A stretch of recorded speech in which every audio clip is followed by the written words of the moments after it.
नमस्कार, स्वागत है आप सभी का अपने भरोसेमंद YouTube चैनल पर। और दोस्तों, आज दिनांक 2 मार्च 2023 वार गुरुवार हो चुका है और इस वक्त की एप्स पेंशन वर्दी को लेकर जबरदस्त खबर सामने आई है। 75 लाख केंद्रीय कर्मचारियों और पेंशनर्स के लिए बहुत बंगाई खुशखबरी है। तो दोस्तों, इस वीडियो के माध्यम से सारी जानकारी देगी, तो वीडियो शुरू से अंत तक जरूर देखिए। रिटायरमेंट पर एक मुश्त 2 करोड़ चाहिए या महज 66 लाख। दूसरे ऑप्शन में पेंशन ज्यादा, पहले में कम। 95 higher pension, EPS 95 higher pension क्या है? यह EPFO की सामान्य पेंशन स्कीम से कैसे अलग है? इसमें कौन से कर्मचारी इनरोल हो सकते हैं? क्या इसमें शामिल होने के बाद टेक होम सैलरी पर कुछ असर पड़ेगा? पेंशन ज्यादा मिलेगी तो PF पर क्या असर होगा? जानिए हर जरूरी सवाल का जवाब निवेश एक्सपर्ट बलवंत जैन के साथ। इन दिनों EPS 95 हायर पेंशन की काफी चर्चा में है। एक कैलकुलेशन कहती है कि यदि आप EPS 95 हायर पेंशन को विकल्प के तौर पर चुनते हैं तो आपको रिटायरमेंट के बाद अच्छी खासी पेंशन मिल सकती है। यदि सामान्य पेंशन के साथ जाएंगे तो पेंशन कम मिलेगी, परंतु पेंशन की कैलकुलेशन समझने से पहले यह समझना जरूरी है कि ये EPS 95 क्या है, यह कैसे काम करेगा। EPFO के कई सब्सक्राइबर अभी नहीं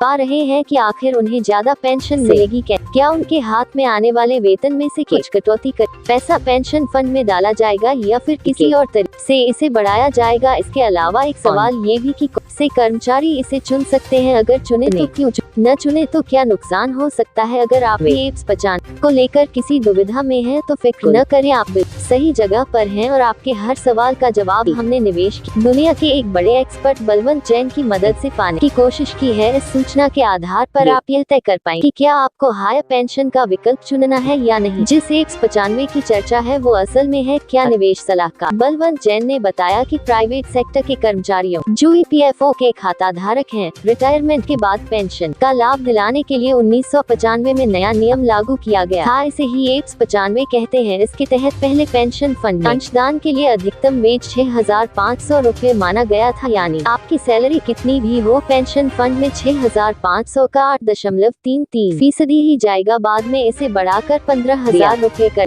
गया, यानी आपका वेतन कितना भी हो, पेंशन फंड में 15,000 रूपए का 8.33% ही जाएगा। लेकिन 2014 के बाद इस कैप को खत्म कर दिया गया और कर्मचारी को अपने बेसिक और DA की कुल रकम पर 8.33% पेंशन फंड में अंशदान की छूट मिल गई। कौन और कैसे करता है पेंशन फंड में अंशदान? कर्मचारी भविष्य निधि संगठन EPFO के हर मेंबर के 2 खाते होते हैं, एक कर्मचारी भविष्य निधि EPF और दूसरा कर्मचारी पेंशन योजना EPS। कर्मचारी के बेसिक और DA से हर महीने 12% राशि काटकर EPF में डाली जाती है, जबकि उसका नियोक्ता भी कर्मचारी के बेसिक और DA का 12% डालता, लेकिन नियोक्ता का पूरा अंशदान EPF में नहीं जाता।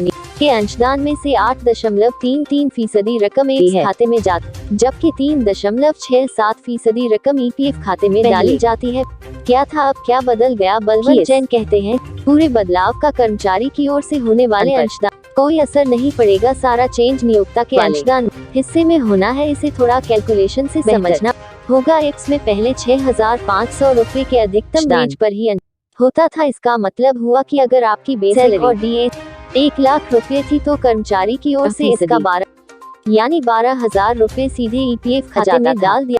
वही नियोक्ता की ओर से 6,500 रूपए का 8.33% 541.45 रूपए EPS में डाला जाता था और बाकी EPF खाते में जाता था। बाद में वेज बढ़कर 15,000 तो नियोक्ता का EPS में अंशदान इसका 8.33% 1,249.50 रूपए होने लगा और बाकी पैसा EPF खाते में था। लेकिन 2014 से EPS में अंशदान पर वेज कैप दिया गया और आपकी बेसिक और DA के कुल पैसे का 8.33% रकम डालने का विकल्प दे दिया गया। हायर पेंशन का चुन लूं तो क्या मेरे एम्प्लॉयर को मेरे लिए ज्यादा जमा करन होगा? ऐसा बिल्कुल भी नहीं होगा। इसमें न तो नियोक्ता पर कोई बोझ पड़ने वाला है और न ही कर्मचारी पर, बस नियोक्ता की ओर से EPS और EPF खाते में जमा होने वाली रकम बदलाव आ जाएगा और यह काफी ज्यादा होगा। कैसे? मान लीजिए आपकी बेसिक और DA की कुल रकम 1 लाख रुपए हुई, तो अब इसका 8.33% यानी 8,330 रूपए का अंशदान नियोक्ता EPS फंड में करेगा, जबकि EPF में 3.67% यानी 3,000 2,670 रुपए ही जाएंगे ज्यादा। पेंशन मतलब कितनी ज्यादा, यह सबसे इस पूरे बदलाव का सबसे अहम सवाल है और इसका जवाब भी काफी रोचक है। दरअसल पहले पीएफ खाता धारक पीएफ अकाउंट होल्डर के लिए पेंशन की गणना 6,500 रुपए के वेतन को ही आधार मानकर की जाती थी। इसका फॉर्मूला था पेंशन योग्य वेतन x नौकरी के साल 70।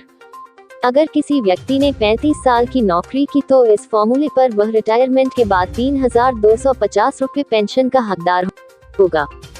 ईपीएफ वेज बढ़कर 15,000 हुआ, तब इसी फॉर्मूले पर पेंशन बढ़कर 7,500 रुपए महीने पहुंच गई। यानी 35 साल नौकरी के बाद रिटायर हुआ तो मासिक पेंशन 7,500 रुपए बनेगी। बाद में सुप्रीम कोर्ट ने इसका फॉर्मूला बदला और नौकरी के अंतिम 60 महीने के औसत वेतन को पेंशन योग्य सैलरी माना। मौजूदा फॉर्मूले से जाएं तो क्या होगा, मान लीजिए आपकी नौकरी के आखिरी 60 महीने का औसत वेतन 1 लाख रुपए। अब कैलकुलेशन होगा 1 लाख गुना नौकरी के कुल साल 70 से भाग किया जाएगा। इस फॉर्मूले पर आपकी पेंशन बने 50,000 रुपए। अब समझे न कि पहले 7,500 रुपए पेंशन बन रही थी और अब 50,000 की बनेगी, यानी 42,500 रुपए।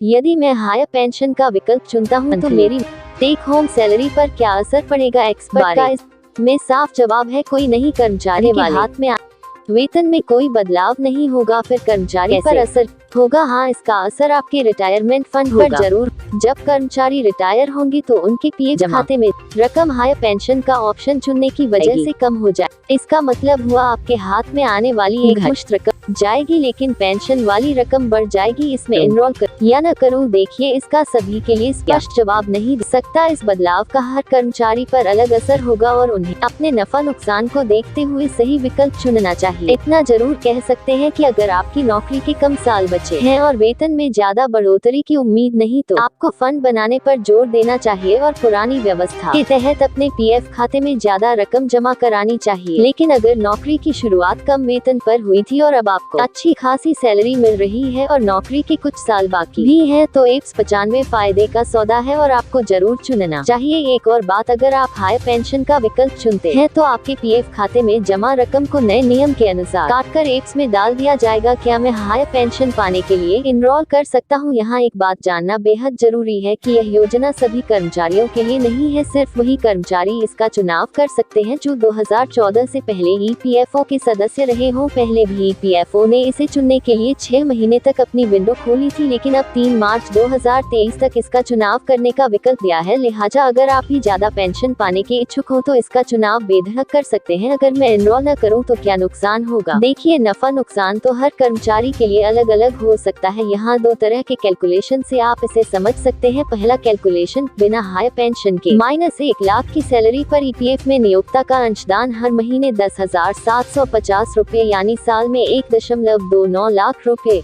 -35 साल की नौकरी में नियोक्ता का पीएफ में कुल अंशदान 45.15 लाख रुपए। इस पर औसतन 8% का ब्याज मान लिया जाए तो कुल रकम होगी 1,94,92,177 1,94,92,177 रुपए। यानी रिटायरमेंट पर नियोक्ता की तरफ आपके हाथ में 1,94,92,177 रुपए की रकम आएगी और हर महीने 7,500 रुपए की पेंशन मिलेगी। दूसरा कैलकुलेशन, हायर पेंशन के -1 लाख की सैलरी पर ईपीएफ में नियोक्ता का अंशदान हर महीने 3,670 रुपए यानी साल में 44,040 रुपए, -35 साल की नौकरी में नियोक्ता का पीएफ में कुल अंशदान 15,41,400 15,41,400 रुपए। इस पर औसतन 8% का ब्याज मान लिया जाए तो कुल रकम होगी 66,54,639 रुपए यानी आप 1,28,37,538 1,28,37,538 रुपए का योगदान करके 42,500 रुपए हर महीने पेंशन के तौर पर पाएंगे। अगर आप 1,28,37,538 रुपए को 6% रिटर्न वाली एफडी करा दे तो सिर्फ ब्याज के रूप में हर महीने 64,187 रुपए मिलेंगे और आपका पूरा पैसा भी सेफ रहेगा। हालांकि यह पूरा कैलकुलेशन 35 साल तक एक समान सैलरी पर किया गया है ताकि आप आसानी से समझ सके। दूसरी बात ये कि एफडी पर रिटर्न भविष्य में क्या होगा, इस बारे में कुछ कहा नहीं जा सकता। तो दोस्तों, अगर आपको ये वीडियो अच्छा लगा है तो आप लोगों से एक छोटी सी रिक्वेस्ट है, यदि आप लोग चैनल पर नए हैं तो हमारे चैनल को सब्सक्राइब जरूर कर दे ताकि आपको एप्स और एफओ से रिलेटेड रेगुलर अपडेट मिलती रहे।